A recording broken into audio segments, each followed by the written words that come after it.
Pinapurihan ng International Criminal Police Organization o Interpol ang matagumpay na operasyon laban sa sextortion o pang-blackmail sa cyberspace. Sa Operation Strike Back, 58 suspects sa naturang cyber extortion ang naaresto sa iba't ibang panig ng bansa. Ayon kay Interpol Director Sanjay Virmani, lubos silang nagpapasalamat sa dedikasyon ng PNP upang masugpo ang naturang iligal na gawain. Panag nito ang tagumpay ng operasyon ay mahalaga lalo't hindi lamang sa Pilipinas nangyayari ang krimen kundi sa iba't ibang bansa.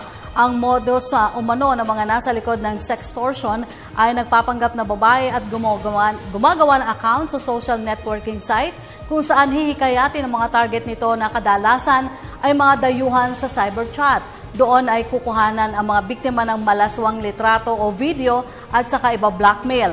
Ang mga ito hihinga ng $500 hanggang $2,000 US dollars kapalit ng pagsasapribado ng mga personal na litrato at video.